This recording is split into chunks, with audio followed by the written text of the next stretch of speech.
Hi, welcome to the A Quilting Life podcast. This episode is airing on Monday, April 19th, 2021. I'm Sherri from A Quilting Life. And I'm Chelsi Stratton from Chelsi Stratton Designs. And we're both happy to be here, and we're happy that you are here as well. Yes. Yay. We're grateful for you either watching on YouTube or listening on one of your favorite podcast platforms. Yeah. We're so happy you're here. Yes. So we have... let's get into it. Yeah, let's just get into it. We have, these are so pretty. I have kind of a little theme going on here. Yeah. So I'll explain why. So the quilt on the wall is my Flowers for Emma pattern. It was originally published in American Patchwork and Quilting with the name Enduring Legacy. And then after the magazine was out of print, I did a standalone pattern for it, and I changed its name to Flowers for Emma after my great-great-grandmother, Emma Acelia Wakefield, who was a quilter and who made grandmother's flower garden blocks but never finished them into a quilt before she passed away. My great aunt, Joanne, who has now since passed away as well, took those blocks and sewed them into a quilt that her family has. And my aunt and I corresponded about that quilt via email. And so I decided that I needed to call this Flowers for Emma. And my friend Val Krieger, who we've mentioned a lot on the podcast, she did the custom quilting on this, and she actually quilted my name, my grandmother's name, Jean, who taught me how to quilt, and her grandmother's name, Emma. So my name and my grandmother and Emma's names are all in some of the border areas of this quilt, just quilted freehand. So that's kind of like the first thing. And then on the table, this beautiful cross stitch, which is called Grandmother's Garden. Stunning. Yes, by Katie Nolan of Count Your Stitches Designs. This actually arrived in the mail Monday as a gift to me from Katie, and Katie is Val's daughter. Yeah. And Katie just started a cross stitch pattern company, and she has the cutest patterns. And I was speechless. She gifted this to me, and I just couldn't believe it because I have the grandmother's flower garden quilt now that her mom quilted for me, and this. Yeah. And I was just really, really excited. And she also included some fun things for Chelsi and her daughter. Yeah. So I first have to say, Mom called me and she literally was like out of breath. And I'm like, what is going on? Did you go on a 5-mile run? Like, what is going on? She's like, she was so touched by this gift, I could tell. And it was so, so sweet. And she said, Katie sent something for you and your daughter. And if you're watching on the YouTube, I'm actually going to get a picture of this and show it. Yeah. She sent me the sweetest little cross stitch, and she coordinated Sincerely Yours colors. Right. I noticed that. Did a little star with a heart in it. And what's so funny about that, and she sent me the sweetest note. She said, we must have been channeling our inner, design, because she didn't know about my good-hearted pattern. Right. And it's like almost the same thing. And so it was so cool. When I opened it up, I'm like, I cannot believe she's the sweetest. And I was touched by that. And my daughter is so excited to start learning how to do this. Yeah, she made a whole kit for Ashton. A whole kit. And Ashton felt so special. So it's just, really exciting. And she's so sweet. And so, I couldn't believe it. I was so excited. We'll put a link to Katie's shop. She has some really adorable cross stitch patterns. We'll put a picture up so people can see this a little bit more close. So So and then underneath on the table is my Laguna quilt from Labor of Love. It kind of fit the vibe with it's scrappy. Like I used some of the same scraps in this quilt as I did. The whole thing, it looks so seamless. I was everything on the table today. Yeah. And then the final thing I just want to mention on the table is, and I just put up a video the other day, but there are these little quilt hangers that go on the wall called Classy Clamps. And I love that. they're super easy to attach to your quilt. And then they come with a screw that you put in the wall and you just hang it on the screw. And Classy clamps. Classy clamps. And so we'll put a link to those as well. That. Yeah. And you can watch the video. So I think. Oh, did you mention we did a video? Yeah, the video just went up Thursday. Yes. Oh, cool. So, yeah. So I think. It's so bright and happy today with everything. Yeah. And we're taping during the day, so we have a little natural light in the room. So, yeah. Okay. Well, we have the questions primarily came from Chelsi's Instagram again. Live stream too. You want to mention that? Yeah, we do want to mention that. Yeah. I want to mention the start in case people don't finish today. Yeah. I was going to mention at the end, but I'll mention it now too. We are going to be doing the live stream on Saturday, April 24th at noon Pacific time. Yes. And we'll mention that again at the end of the podcast. Yes. Yeah. So, yes, these questions are still primarily from your Instagram. We had so many. So I'm glad that we're able to get to all of them. Right. So this is good. Yeah. And I had a few from my. Oh, good. That were the same. And so I kind of combined in a couple places. So. Cool. Yeah. Yeah, we're so grateful. We had, so many questions. Right. And we just want to make sure to everyone that we were getting to everyone's questions. Right. And just appreciate those so much. Yeah. Okay, so we're going to start with some kind of quick fire answer ones at the beginning. And then the questions that I put at the end have a little more discussion. So, yeah. Okay, number 1. What width binding strips do you use? And I obviously learned this from you because 2 1/4 inch. Right. And yeah, that works perfect for me. I think your binding video that you and Billy did like 6 years ago, I referred to that so many times until now it's ingrained in my brain. Know. Yeah. It's up in the old noggin here. So 2 1/4 inches. 2 1/4 I think inches. is perfect. Yeah, I started with 2 1/2. That's what my grandmother told me, but it was too wide. I didn't like it. And the only thing I do different, if I'm doing a mini quilt, I will generally do 2 inches. Oh, okay. On those mini quilts. So. Okay. Yeah. Yeah. Okay. Number 2, do you use a cutting machine or just a rotary cutter and a mat? And for me, it's primarily a rotary cutter and a mat, but I do have an AccuQuilt Go cutter that I use to cut out hexagons, tumblers. Oh, cool. I have quite a few of the dies for specialty shapes, and I feel like I use it for those circles, those types of shapes more than anything else. But other than that, primarily rotary cutter and mat. Same here. And I just, it's a happy little relationship with the rotary mat. Yeah. I mean, I cut so much fabric yesterday. I know, for those project packages. And I was just like done by the end of it. I'm like, oh my goodness. Like, I might need a new mat actually. Yeah, I have more fabric to cut this weekend. I had to take a break because bless your soul. A lot of work. And your back. Yes. And your feet. Yeah.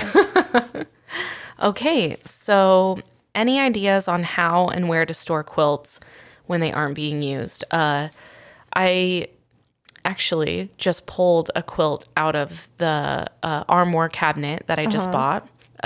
If you have a cabinet that you can store quilts in, I would say that's a great option because you want to protect those quilts from the sun. Right. Or in a storage closet. I think, Mom, you have a great closet that floor to ceiling is stacked with quilts. Right. If I'm not using the quilt on a bed or if there's not one in the basket, in my living room, it's in a storage cabinet or a closet. So it protects it. I think... if you have those options, those are great options to store your quilts. Yeah. Cabinets, closets, trunks are great. Oh, yeah. A trunk is great. Is a great way. Yeah. So. And even the quilts that I have out, I make sure that they're not getting direct sunlight. Right. But I switch I have a quilt ladder and I switch it out. But you just don't want direct sunlight on them all the time. Right. Even when they're out. So. Also, if you have a spare bed, you can stack 6 or 8 quilts on a bed. And Yeah. if someone comes and, if it's a spare bedroom, you can move them temporarily when they're there. But, Yeah. quilts that you really don't want to get wrinkled, that's a great way to store them. And then also storing them on the wall. So like we do, hanging from a quilt, a curtain rod is a great way to store. Yeah. Okay. I love this next question. Yes. Number 4. I'm going to let Mom take it away. Is there a Christmas collection in the future? I have to tell you, we've probably been asked this, 25 times? So many times. In the past few months? Yeah. Yeah. And this is the answer. We would really, really, really love to do a Christmas collection someday. Yeah. And we have ideas. Chelsea and I both have ideas. Yeah. But the holiday collections with Moda are kind of planned out and kind of like an invitation only type.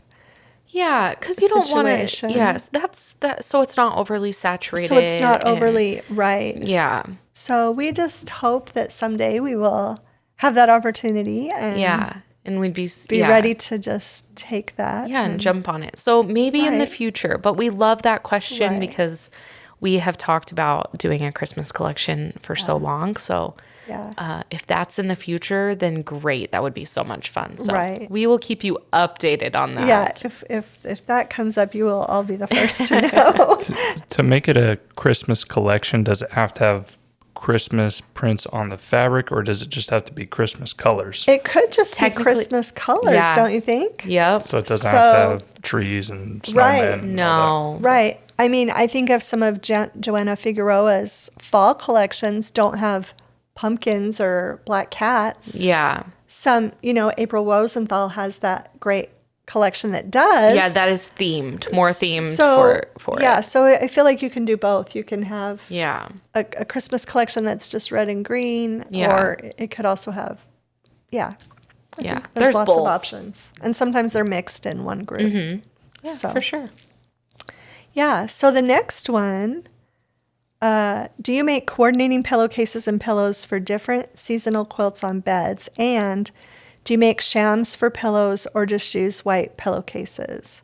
So I think both of us have made decorative shams. Mm-hmm. And that's kind of my preferred way, is to make a decorative sham and use pillowcases that are purchased that just match the bedding and kind of, put that pop of quilting in with the sham. Yeah, that's what I prefer. Is that, yeah. Yeah, especially with the heart pillows that, I have a tutorial Billy and I did on the heart pillow. Right. And then I'll just buy like a white or cream, pillowcase that will match the bed as well. Right. But yeah, I mean, I love this question because I want to do more coordinating like pillows, like square pillows and things to, go on the beds. You've given me some that I love, and so I hope to make more of those. My girls love them. Yeah. They love the pillowcases that I've, the ones that I've made them. Yeah. And I do love making pillowcases with the American Patchwork and Quilting Million Pillowcase Challenge method. That's a great way to make pillowcases. And I have made them with fabrics. It just seems like so much easier and more fun to do a quilted sham instead of just the pillowcase with the fabric. But I same here. I love, the look and feel of just a quilted one. I think it's so pretty. I love that texture. Yeah, and I've made the kids like flannel pillowcases for Christmas. Yeah. And they love those. Yeah. They love those so much. Yeah. They actually have some that Grandma sent them for Christmas, though. Oh, that's right. With unicorns on them. So they are like, you cannot take these off the bed. And they don't even match the quilts at all that I put on for spring. But I'm just like, they love it. So it's totally fine. Oh, that's fun. So, okay. Yeah, that was a great question. Yeah. So now we have 3 questions that kind of all revolve around pattern and fabric design. Yeah, I love the design questions. I love that we keep getting those. So Do you want Yeah, to let me take go. the first one? Let me go into this first Okay. one. There's 3 of them, but we'll Right. just start. We'll just do them one by one. Okay. Okay. And this one kind of has 2 questions. How do you start your pattern design process, and what sparks the ideas for your pattern designs? And what things inspire you in designing a quilt pattern? So as far as quilt pattern design, I came into that after the fabric design. I love it. I love working in EQ. Sometimes I'll draw, I'll get graph paper and kind of draw ideas. I mean, I just get inspiration from everywhere. But you want to know what the most is like tile floors sometimes, or like, is that crazy? No, I was just going to say, we have been redoing these 2 bathrooms, and the day twice. It's been a process, you guys, for Mom's bathroom fiasco. But twice we went into 2 different tile and stone shops. Oh yeah, I forgot. In Las Vegas, and I got so much. I was snapping pictures of different tiles. You guys, all Mom's new quilt designs this fall are going to be inspired by the tile shop. Mosaic. Yeah. Mosaic number 1. Yeah. Mosaic Dream. Oh, there's so many fun ideas there. Yeah. Yeah. So honestly, just like it doesn't even just come from traditional quilt blocks. Right. It comes from tons of different things. Right. And a lot of times what happens is I'll be designing an EQ, and sometimes color placement makes all the difference. Right. You could have a traditional block, but the way you do color placement or how you design that block makes a totally different design. Right. Or block, which is really cool because it tricks your eyes into seeing a different design. Right. So that happens to me all the time. I'll be like, oh, cool. Like, this is different. Right. So, yeah. Yeah. No, and I am sometimes inspired by older blocks or other quilts, and I'll look at it and think, oh, I could change this or that about it. And so, yeah, I have a list in my phone when something like that hits, and I just type it in. And sometimes I will just write it on a Post-it note and stick it in a file. And then when I get ready to design the patterns for a new collection, I refer to it. Yeah, I'll kind of skim through all the ideas that I've written down, and then I'll start thinking. Yeah. But the fabrics also inspire the patterns as well sometimes. Yeah, they totally do. Right. Yeah, I mean, the looks and feel of your fabrics, they have a huge impact on what you design. A certain fabric collection may not look as good as another fabric collection in a design that you're doing. So, that happens all the time. Yeah. And some of our collections have more colors than other collections. Right. So that affects it too. Right. Yeah. It's there are so many things, but I think if you're thinking of wanting to design patterns, you should just start a little inspiration list for yourself and write down your ideas and just play around with it. And definitely. Yeah. And we have talked about it before. We both use EQ for our pattern design. Yeah. So, yeah. That program I think is great for I don't think like you would ever regret, buying that program. Right. Yeah. It's fun. It's addicting. You'll be you could be on there for hours, so. Right. I have this thing where I'm not supposed to be working at night, and we know. But sometimes I'll go in and get on EQ, and I'm like, well, that's not really work. I'm just having fun. Yeah, this is just fun. Right. This is like coloring. That's like for me, and I'm like, I'm just coloring. This is adult coloring. Coloring. Yes. So, and it was funny that this question came up because we are both getting ready to design more quilts right now for some fabric that we'll be sharing at the end of the summer. Yeah. Right? So I feel it's just one big what is that ride? Yeah. The merry-go-round or carnival? Yeah, merry-go-round. Ferris wheel. Ferris wheel. Okay. Thank you, Billy. That's what I'm here for. Yeah. Yes, guys. Ferris wheel effect. Right. No, in fact, I have one on my computer I want to show you before you leave today. Already? So, yes, one. So can't keep up with you. So, okay. So number 7. Yes. How do you get involved in fabric design? Do you have any pointers on getting into the business? And I'm going to just start with when I decided that it was something I wanted to do the piece of advice that I was given by somebody in the business was, and I just told her that I wanted to do this, and I think she was a little surprised, but gave me great advice. And she said, well, then you should start a pattern company, because I hadn't yet started my pattern company. At that point, I had already published my first book, I believe, or it was you had in the works, and I was working on a second book, but she told me, start a pattern company. And I really have looked back on that, and that really was a great way to get involved. Great advice. Because you need to be able to translate your fabric into patterns, and it's just a great way to get to know the industry and to get to know fabrics, even because when you start designing patterns, I think you get a better concept of what a collection needs. Totally. Do you think that? Yes, and going off of that, I feel like because the pattern design came later for me, just because, my part in all this was so specific with the fabric design. Right. I feel like the design process has gotten easier, and I feel like I have evolved more as a fabric designer because I started designing quilt patterns. Yeah. And so they really do come hand in hand. And that advice is so valuable because I have seen growth, as a designer in that area. So it really helps. I figured that you would say something like that, because I remember initially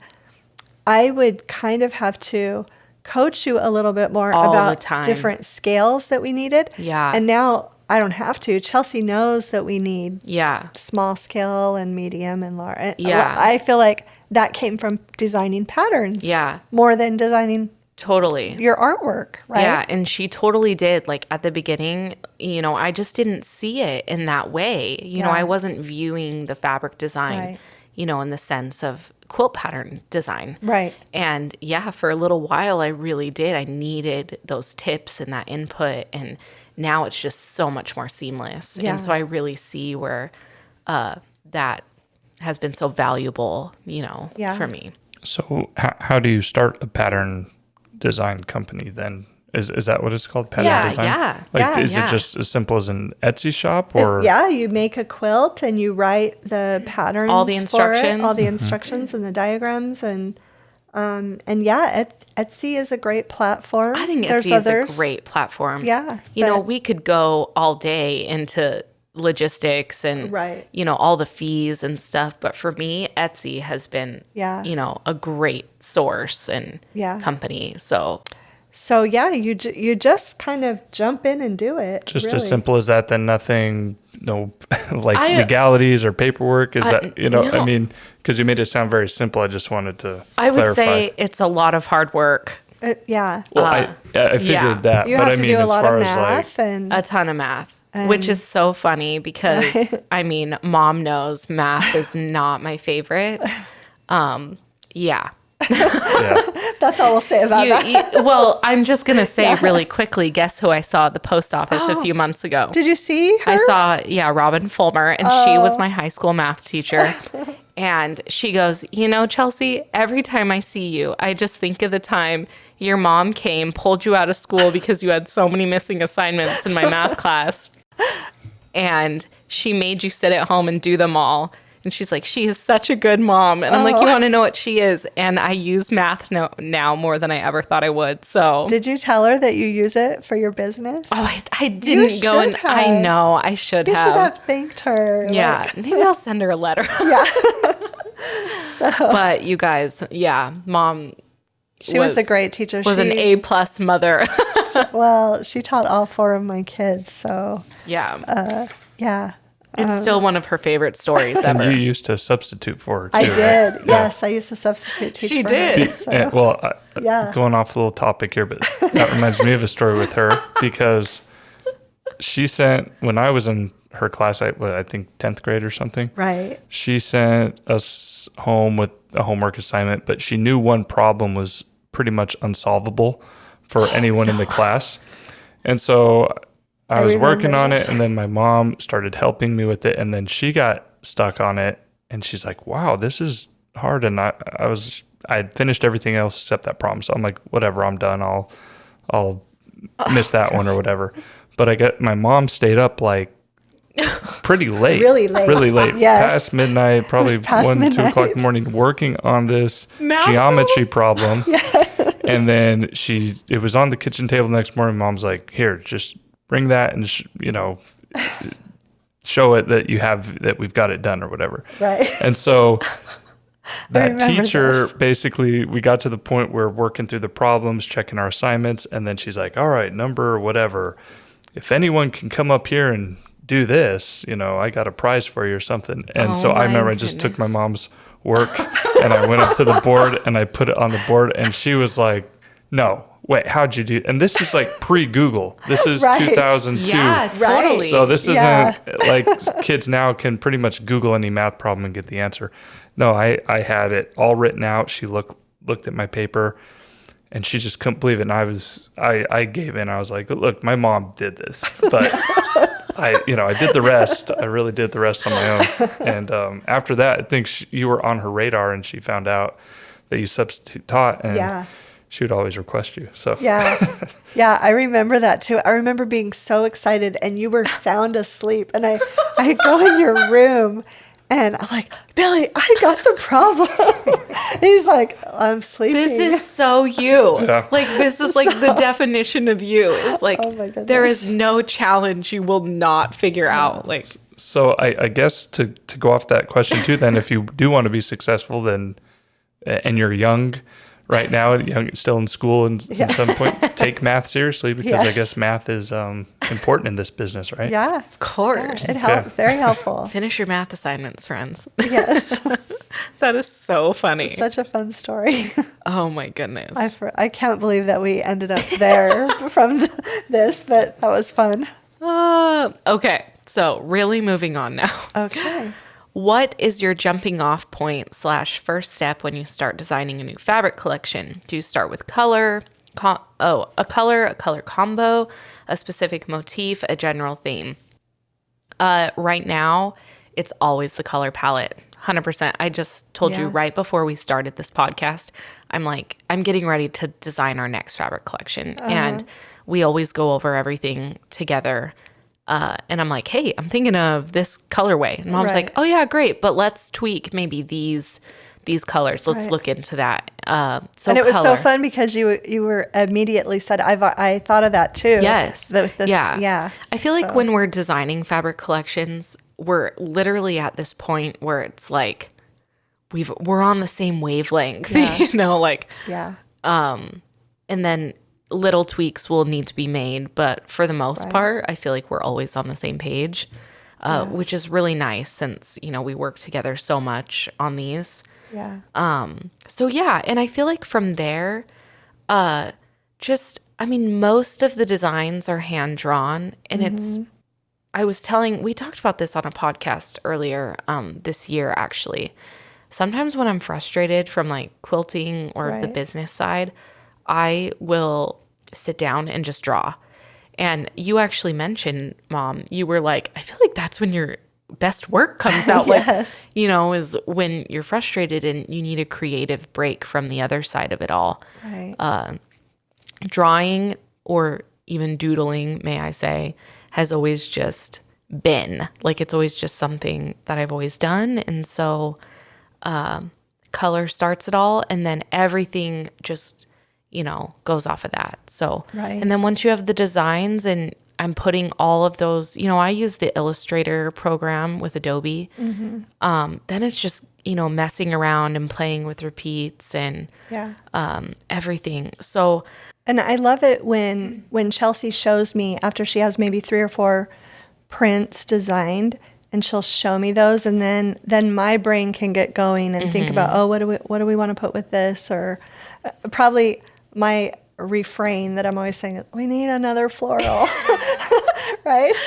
every time Every she's like, time. Tony, and then she'll like rephrase it now because she knows like that I know she's going to say this, we could use another floral. It would look really good with another floral. Like, Right. maybe a small floral or a medium floral. Right. Mom's all about those florals. I was No. like, draw more flowers. Yeah. Or there's a lot of times she'll be like, I don't really like that about this flower. Could we switch this? Or Yeah. like one floral. Yeah. Yeah. We have, lots of things that we'll go over with that. But generally, the fabric design starts off with a color palette now. Yeah. And that just seems to be the most seamless way to go about it for us. Right. So then I don't have like a block, I know.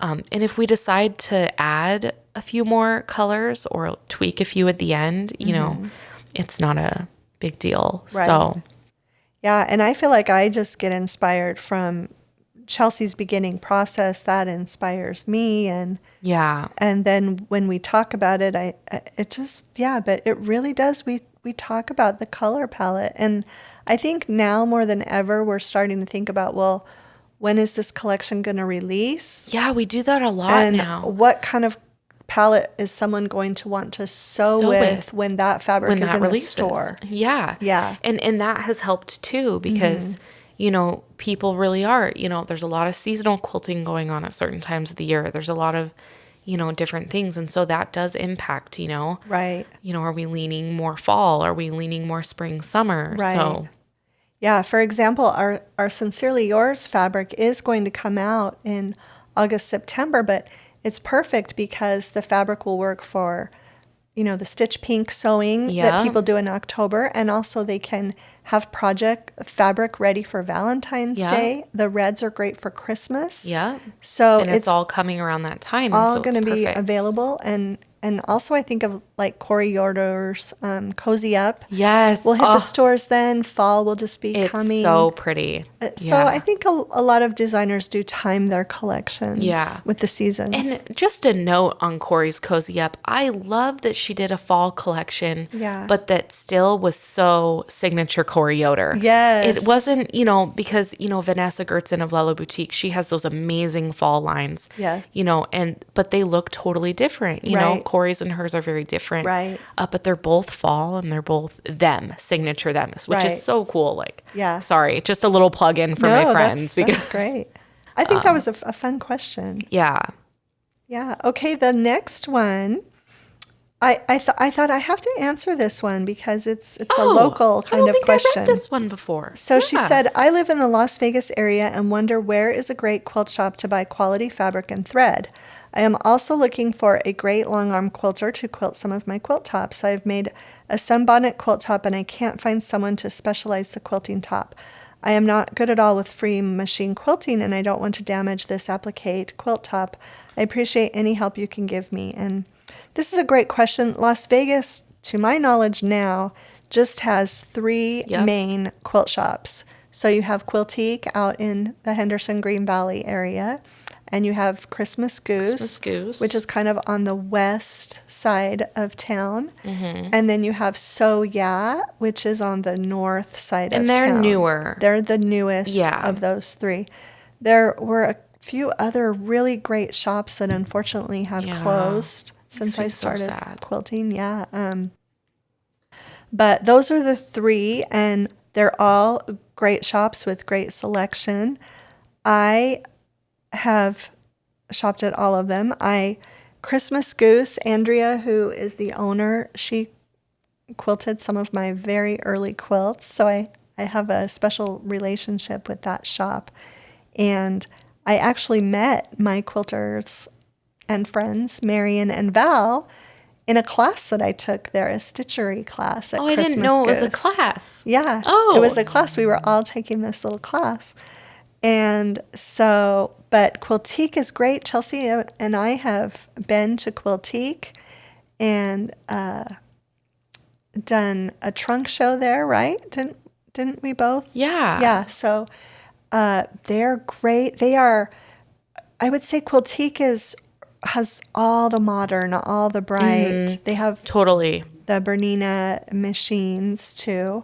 Yeah. Christmas Goose has more traditional wool and some of the darker reproduction fabrics. Yeah. But she also has a good selection of, Yeah, I was gonna she has say, a good she mix has- of everything. Yeah.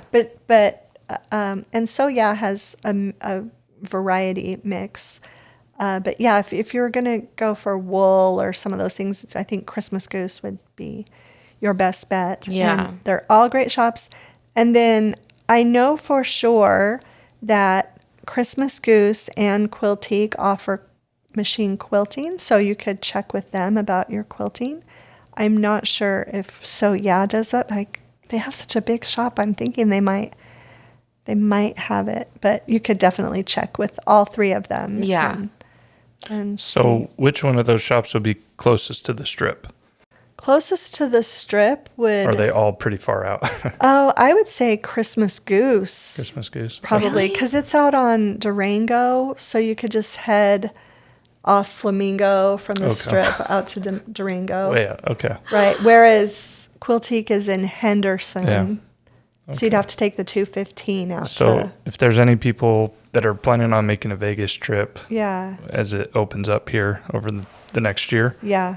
that would be the closest shop anyone Right. would And want to visit. Quiltique, yeah, Quiltique would probably Yeah. be the next closest, and So Yeah would probably be the hardest to get to just because of the freeway system. Yeah. But yeah. But yeah. Now you First- know all of the, Yeah. There were different streets of Vegas. a few stores in Las Vegas that were great that closed, and there used to be a really fun one in Boulder City that unfortunately closed too. yeah. It used to be really fun to take the drive out to Boulder City and see all the old town shops, and that quilt shop was a fun one. But yeah. So, and then last time our last question was about food. Yeah. So I thought, okay, we'll start this tradition Fun with question. just a fun question at the end, right? Yes. And I love this question. Okay. And it's from my girl, Ashley. So, Oh, is Ashley? yes. Yeah. Oh, it was okay. Ashley who commented Okay. this one on my Instagram. Oh, Love fun. her. So nobody probably wants to know my favorite clothing store. They just want to know yours. I like your clothes. So, okay. I like your clothes.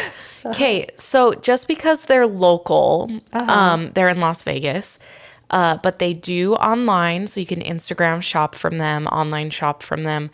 And actually, when we were at Fat Quarter Shop, I was wearing a sweater from them, and I got somebody commented, they were like, "Where's your sweater from? Where's it from?" Lily was reading those questions. Pink Desert is one of my favorite clothing stores. I Okay. love them. So I And buy. where are they located? They just opened up a brick and mortar. Oh my goodness! Dang it! I out by Like Northwest? I don't know right now. Okay. I'm trying. Maybe we can put a link. So this is your favorite online clothing store. No. I've been there twice. Yeah, twice. No, I shop there too. I just Is that where you cannot were think. when you saw Camille? Yes. Okay. Yes. Okay. So it's right next to a burger shop. Obviously, Mason was driving, not you. Oh my goodness. You guys, I associate everything with food places. So All right. Well, tell me the food place. Let's try to narrow this it was down. a burger shop and it was really good. But you don't know the name. Smash Burger. Maybe it was Smash Burger. Do they do salads? Yeah, but there's a lot of those in Las Vegas. I'm So sorry, on the guys. live stream, we'll let you know where it's at. I Yeah, guess, we will right? let you know. You want to Yeah. know what? No, I am looking She's gonna- it up. Okay. Okay, while she's looking it up, Yeah, I'll just tell you Mom is- that I have no time to shop. So I've been doing a lot of Stitch Fix, and it's worked great during the pandemic because where were you going to go shopping during the pandemic? So I did a lot of Stitch Fix, and I did a lot of Nordstrom Trunk Club. and that's basically, I haven't been to a clothing store or a shoe store in over a year. Everything I've done online from basically those two places. So, It is right off Tropical Parkway, okay, so on the north side of town. next to Cimarron Village North. Okay. So, but next off to the Home Goods. 215, and that would be like Durango out there, maybe? Yes. Okay. Yeah. Yeah. See, I got it, guys. Okay. I got. Okay. I am so sorry about that. But no, and she does, she has her own swim collection. Oh, okay. So she has new swim collections. If you're looking for swimsuits right now, she has really, really cute ones. Okay. Sorry, that was forever. But love Pink Desert. I think they're one of my favorites. So, Okay. I mean, there's a few others. Yeah. Ruli, Bomi. There's another one like Shop Stevie. Oh, that you you guys, Shop like, Stevie is on Instagram, Okay. and she's amazing. She's based out of northern Utah. Okay. She's great. Yeah. Okay. Sorry, just giving all my favorite All online. your sources. Yeah. So those are a few favorites, guys. Yeah. I'll be sure to be better about my locations, Billy. So, Oh, I loved that question. Thank you, Ashley, for that. So, that was a fun question to close Yeah. with. So, yeah. so we'll just kind of reiterate that we will be having a live stream this Saturday, April 24th at noon Pacific time. And we're going to do kind of a trunk show. We're going to show some quilts. Yeah. And you can ask questions live, right? Yeah, Billy will be able to see the questions and we Right. can answer them right there on the Right. spot. So, Yeah. So, and then the next, Oh, well, I was going to say, I think last week or 2 weeks ago, by the time people are listening to this, I just did like a little test run, but I didn't realize it went public.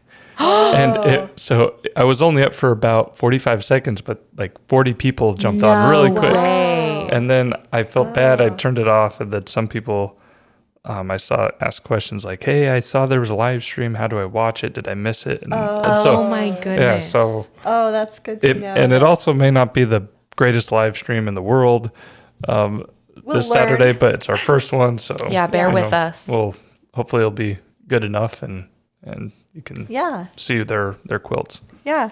And then the next regular podcast episode will be Monday, May 3rd. Yeah. So, Yep. yeah. So we're going to kind of inundate you with episodes here, right? That's like 3 weeks in a row. Is that? Yeah. Well, no, it'll be the end of this week. So Okay. Yeah. Okay. But May there will be 3 episodes in the month of May. Oh, okay. Oh, okay. Yeah. So, okay. All right. Well, today was so fun. That was fun. It was love the questions. Yes. Love the fun question thing that we're going to do at the end. That is so fun. Right. So, So if you have any totally off-topic questions, Yeah, we want to hear them, you then guys. we need a few more of those. I Yeah. don't know if we have any more other than the snack that we did last time in the Yeah. clothing store. I mean, never opposed to a food question. yeah. So, Yeah. See everyone on Saturday, hopefully. See everybody on Saturday. Yeah. Thanks so much for stopping by.